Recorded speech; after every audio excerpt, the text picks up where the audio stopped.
Hey, happy Monday, y'all. Talking boxing today. Big fight.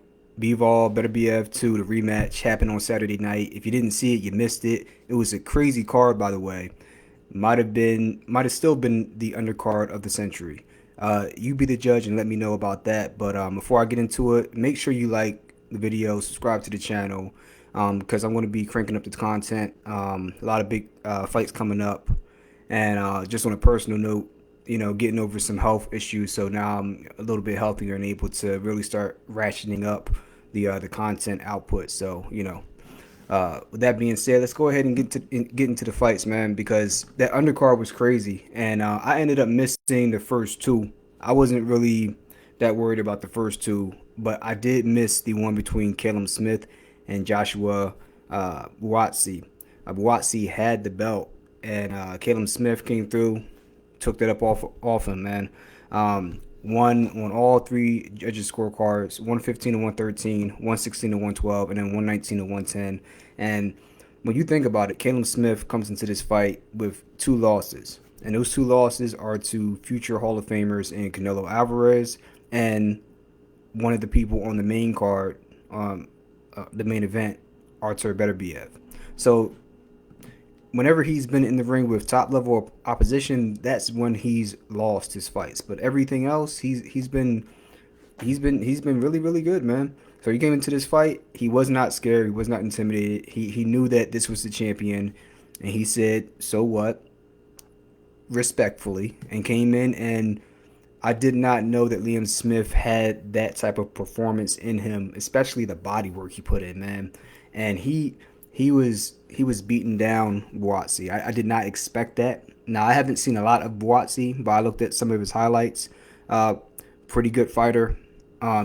Not over the top, um, blowing you away like somebody like a Usyk or Lomachenko or Billy, but you're in for a tough night when you fight this guy. And he came in there, and despite taking some shots, despite getting the cut over his right eye, which has been a repetitive problem for Callum Smith, he was able to come out there with the victory, man. And he really just chopped him down from the midsection. And I just did not expect that out of the taller guy, the lankier fighter. But he went in there and put in work, man. So he's back on the radar now. So I really want to see what Callum Smith's going to do moving forward. Let me know what you thought about that fight. I was very impressed with Callum Smith. I slightly favored Buatsi, but I thought it was a 50-50 fight. People that were sleeping on Smith, I don't really know why they were doing that, but that was that fight. The next fight, right after that, this one, I saw the replay of it. My boy ran it back. Kabayel versus Zhang, and Zhang, he had a knockdown. Yeah. He caught Ball with I think it was a sneaky right hook. Caught him right behind the ear, sent him to the canvas, man. And to his credit, he got back up and he kept pushing forward. And whatever his game plan was in training camp, where they said, "Look, buddy, you got to go to the body," that paid dividends, man.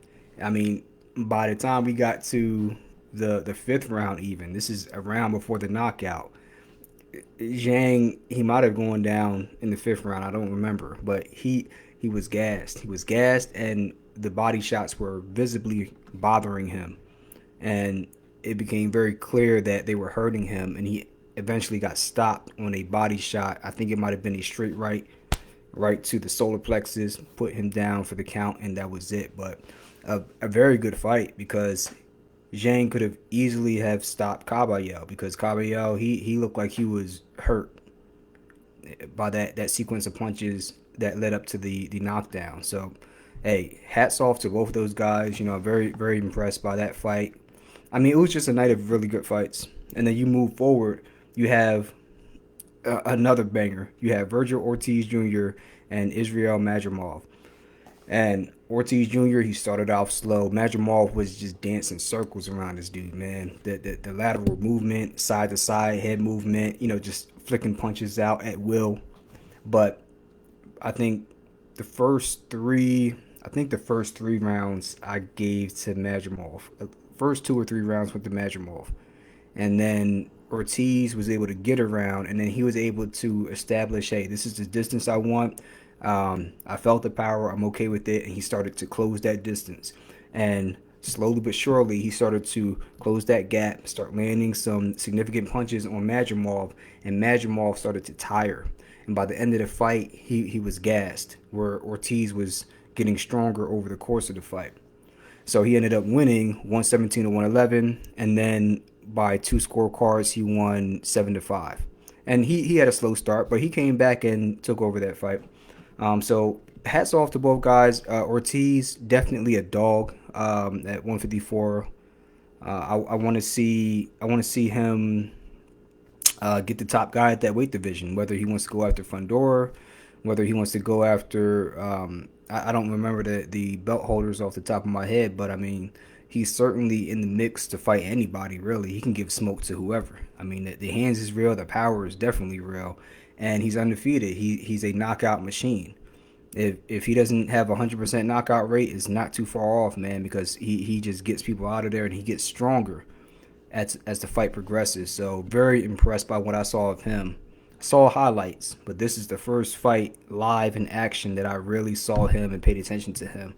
And I'm just as impressed with him as I was with Madrimov after the Crawford fight last year. And I'm still a fan of Israel Madrimov. I mean, despite losing this fight, if it wasn't for Ortiz really just turning up the heat, there are a few guys that wouldn't have folded. And one of those guys is Israel Madrimov. A lot of guys would have folded under that pressure that Ortiz was putting on him as the fight progressed. So it was just a very, very high level yet brutal chess match. Excellent fight there. And then Carlos Adames, next fight, versus Hamza Shiraz. Man, I'm butchering that. Ended up a split draw. 115 to 114 for Shiraz. 118 to 110 for Adames, and then one judge scored a tie, 114 to 114. Carlos Adames, in my opinion, I think he's a very good fighter. I don't have him in my top pound for pound rankings. I'd probably have him sitting somewhere outside the top 15. So that wasn't a fight that was hugely on my radar, but the next fight was, for two reasons. One, because Schofield pulled out of the fight, so we didn't know who Shakur was going to fight. And then Josh Padley being the last-minute replacement. 4 days' notice, mind you. And ironically, he's actually ranked higher by the WBC than Kid Austin is. So I don't even know why he wasn't getting a shot versus Kid Austin. But, you know, just a week ago, he's working as an electrician, and then he gets the call from Turki Al-Sheikh saying, hey, we need you last minute to fill in for an opponent to fight Shakur Stevenson. Gets the chance of a lifetime. And I just saw this article right here. I'm looking at a Facebook post. Shout out to Boxing Exposure's Facebook channel. Facebook page. Excuse me. This is from Hassan Wells's Twitter/X account. It says Josh Padley said Turki Al-Sheikh paid him enough to retire and promised to bring him back again for being brave enough to fight for fighting Shakur Stevenson on a 4-day notice. Yes, 4-day notice. So he will not be returning to his electrician job, and he will now be training full-time as a boxer. Congratulations, young man. And it's really dope that Turki Al-Sheikh actually paid him handsomely for coming out on last-minute notice, because people don't realize, outside of the top level boxers, everybody here and below, they're kind of like throwback sports players from back in the day, where they're playing football by day and they're working at the steel mill by night. That's how a lot of boxers have to operate, and people just don't really have an appreciation for just how tough of a road it is to that point. So I want to really give credit to Josh Padley for taking that fight.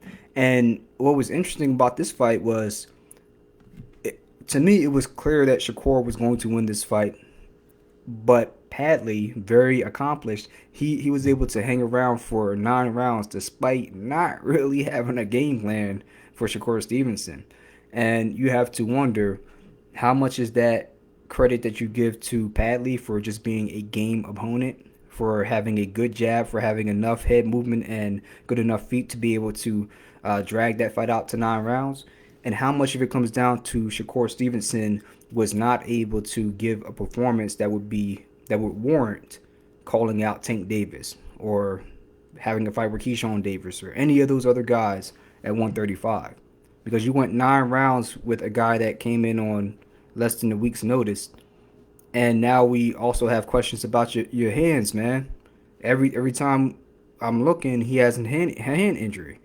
I forgot who he was sparring, but in the footage, he throws a right hook, and immediately you can hear him express, "Oh man, my hand!" Like, and then he had the surgery, and you can see the surgery scars.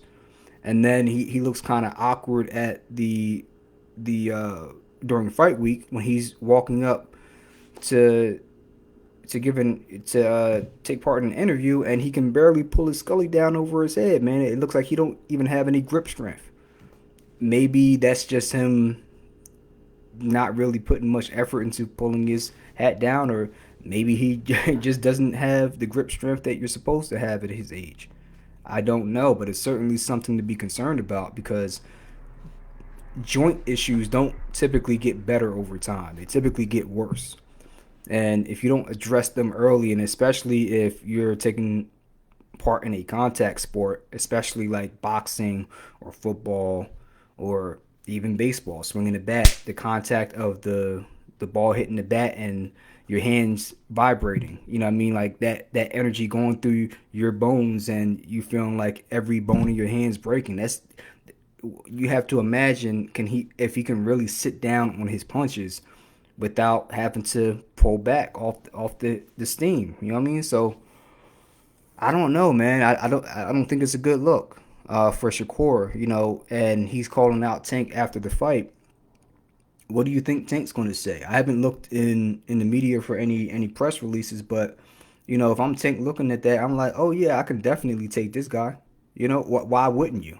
You know, you're sitting back saying, hey, if this guy was able to give you work, what do you think I'm going to do to you? So, you know, but we'll see how that plays out. That certainly would be an interesting fight if Shakur is able to get, in my opinion, his hands together. So, you know, that was what came out of that fight. And then another fight that came up, last minute opponent, Daniel Dubois had to pull out of the fight because he got sick as well. So not only do you have Kid Austin get sick during the week, allegedly, but then you have Daniel Dubois get sick, which would, I guess, lend some type of credibility to Kid Austin's story, as opposed to him ducking Shakur Stevenson, because Dubois gets sick. And you spend all that time in training camp just to get to fight week and come down with a virus. You know how sick you would have to be to want to pass up that opportunity. You just got the belt. You're coming off a huge knockout on the last event that Riyadh season through when he knocked out Anthony Joshua, and now you have this happen. So at the very last minute, Joseph Parker, he has a choice. Does he fight? Who does he have on his list? First person on his list is Bakole. First person. This is one of the most dangerous guys at heavyweight, for those who don't know. From the Republic of Congo, he put down is it Jared Anderson, a young up and coming fighter, heavyweight, and he might have derailed his career just with that knockout last year. So, you know, he comes into this fight, and dog, they said that he weighed in at 315 pounds. And I heard that, and I was like, oh, that's crazy. But, you know, Bakole's a big guy, so I was like, all right, you know, let's see. He didn't go to the weigh-in.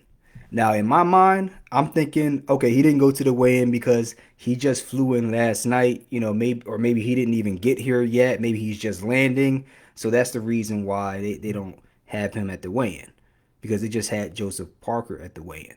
And Joseph Parker weighed in at a career high, 276 pounds. So to me, I'm thinking, okay, he's really heavy, but Joseph Parker is heavy as hell too. Like that's crazy, right?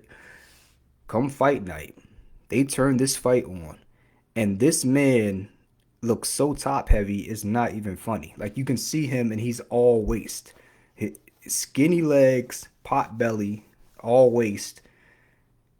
upper body looks the same, but that pot belly and the waist was just ballooned up out of this world, and he just looked like before he even took a step, it looked like he wasn't going to be able to move. And surprise, surprise, shocking, he was moving like his feet were in cement. And you know, I'm watching the fight with my buddy, and he's watching the punches that Bakole's throwing. Like he's kind of quiet at first, and then midway through the first round, he just starts throwing them bitches, man. And it's like, oh, he's the hands is there, the hand speed's there, but the feet, I'm like, end of the round, you know, my friend's getting excited, and I'm looking at it like, nah, this dude can't move, man. I don't think this is gonna go too much longer, and it didn't. And once Parker was able to time him and have a moment to be patient and punch between Bakole's punches, he hit that man with a punch that knocked him backward on his ass, man. Bakole didn't even see it coming, and it was clear he wasn't going to get up from that knockdown. Now, it wasn't like a devastating knockout where he was just out cold, but I mean, he was never going to win this fight coming in that shape. Like if I would have seen him at the weigh-in, I would have I would have made a prediction. I wasn't really. I just alluded to the fact that this was a fight where there could be an upset alert. But if I had known he looked like that, oh, absolutely not, man. Like even if he was like 50% in shape, we're talking about a completely different fight. This man was like 1% in shape. So, you know, that is what it is. Hopefully, you know, Bakole's okay, and you know, shout out to him for taking that fight on such short notice. I mean, literally, I talked in my video about how his promoter was scrambling and called him up, and I think they made the fight in less than a day. He just made a couple calls back and forth to Bakole and then to Turkey Al Sheikh, and boom, it was done. I mean, look, shout out to him. Shout out to Joseph Parker for just doing what he was supposed to do and saying, hey, I'm a great fighter, and if you're not in shape, I'm going to get you up out of there quick like a great fighter should. And that's what he did. So now he's in line to talk about the Alexander Usyks of the world. Like, he's right there. So I'm very interested to see what Joseph Parker's going to do, because now he's on a 6-fight win streak, and he's squarely on my radar. The guy's fast, he's sharp, and he's in my opinion he has that champion pedigree, because he's been hurt before, he's been knocked down before, and here he is now still on a path to getting a shot at the top dog. So, you know, shout out to him. And then before I get to the last fight, let me know what you guys think about the undercard. Do you think that it was up to the hype? I certainly think it was, man. Like, shoot, Callum Smith and Buasti, that might be fight of the night, bro. Like, be honest with you, like that joint was brutal. And I just saw the highlights. I didn't even see the full fight, but it was crazy. But looking at the comments here, this is the live stream on Facebook. Shout out to Opposing Perspectives podcast. Always showing love, always got great content, and definitely, you know, they sports over there too. So, you know, shout out to them. And I want to get into the fight of the night, Beterbiev and Bivol too. Now, if you go to my page and check my prediction, I said that this fight, I think I might have said this fight was harder to judge than the first one, and both of them are hard to predict because the matchup is so even. Beterbiev, he's a monster. He, in my opinion, he is a melted down cruiserweight who's been fighting at light heavyweight, and that's why he's so strong going forward. Like, he eventually, even if you're able to outbox him, which he's actually a very good boxer too, but if you are able to outbox him, he can eventually say, okay, I see what you're doing, and I'm so sturdy, I'm just going to walk through this. I'll take a punch to land the punch that I want to get you up out of there, or at least open the door to then ushering your butt up out of there with a flurry that you can't deal with. So, you know, there are very few people that can actually deal with that when he really turns it up. But Bivol was the first one to stand up to him, and I think it means a lot to Bivol because he came up in the same boxing school or system, if you will, as Beterbiev. So he always looked at him as it's always been like this, not necessarily older brother, younger brother dynamic, but older student, slightly younger student dynamic, like an unspoken brotherhood that is not like they're sitting around singing kumbaya, more like they're competitive as uh stepbrothers, if you will, right? So like they know each other. So you you got to know Bivol has definitely been tracking Beterbiev, studying him since they were yay high, and like just seeing refining his skills and getting ready for this fight. So he was able to stand up to the monster in the first fight, and then this fight you have Beterbiev with a full training camp, and he doesn't have to spend all that time on the knee. And he came in and he looked like he was trying to press the action and bring the smoke immediately. And Bivol picked up uh, where he left off in some senses, where he was boxing beautifully. And then Beterbiev in the middle of the fight, he just started throwing shots. He was able to catch Bivol. He hurt him a few times. But what I was really impressed by was that Bivol ate some flush shots that he didn't take in the first fight, and he was able to weather the storm. He didn't break, he didn't buckle, he didn't fold, because the two, at least that one straight right that Beterbiev hit him with, and I forgot what round it was. 99% of the other guys would have buckled and taken that knee, and Bivol took that shot, winced a little bit, regathered himself, and then came back. Champion level stuff, man. I mean, and I'm a fan of both guys. So I thought this fight delivered more so in terms of an entertainment standpoint than the first fight did. The first fight was a high level chess match for the boxing nerds, but not necessarily exciting for casual fans who don't tune into boxing as often. But this fight, as well as this card, I think delivered that. And I think that Bivol was able to weather the shots and walk forward more than he did in the first fight. And I didn't know if he was going to be able to do that, but he did. And that's what won him the fight. He didn't win the first fight, in my opinion, because though he landed a lot of good, clean shots, his shots never pushed Beterbiev back.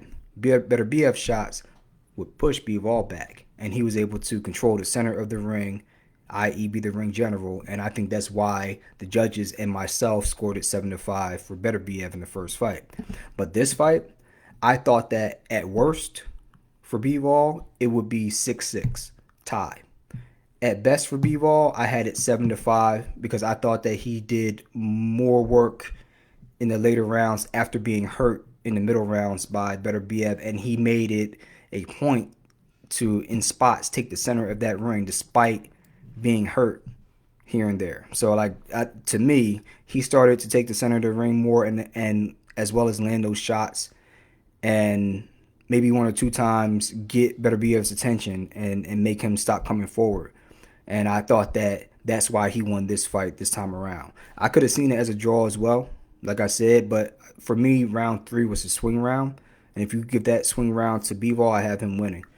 So I was very impressed, very impressed. I picked Beterbiev to win this fight because I thought he would be healthier. And I didn't know, like I said, if Bivol could walk forward. Like, we know he can box. Like, he showed that the first time, and he's going to do more of the same this time. But I did not know if he could meet him in the center of the ring and at least for a significant portion of the time control that center of the ring and make Beterbiev have to be on the defensive. And he was able to do that. So glad to be wrong on the prediction. But like I said, it was I'd say a 55-45 fight in favor for Beterbiev, in my opinion. And I thought that Bivol came out and he took the titles this time. He came out and took the titles the way he probably wished he would have in the first fight. And I'm so happy for that guy because now they both tasted defeat. And I don't wish Beterbiev to taste defeat, but they both tasted defeat and victory at the highest level. They've both been undisputed champ, right? Beterbiev got his titles, defended them against a dog in Bivol. I think the only other guy at 175 that could even compete with Beterbiev. And then the second time, Bivol, after a lifetime of working to get to this spot, not only defeats Canelo Alvarez in front of the world, for the world to see, but then he goes and loses to the monster at 175, but then comes back and says, run that back, and then beats him. So excellent win, and congrats to Bivol and his team. But shout out to Beterbiev, and hopefully they run it back and they finish the trilogy. Beterbiev, he ran it back with Bivol after his win immediately, 4 months later. They just fought in October, and now we're in February.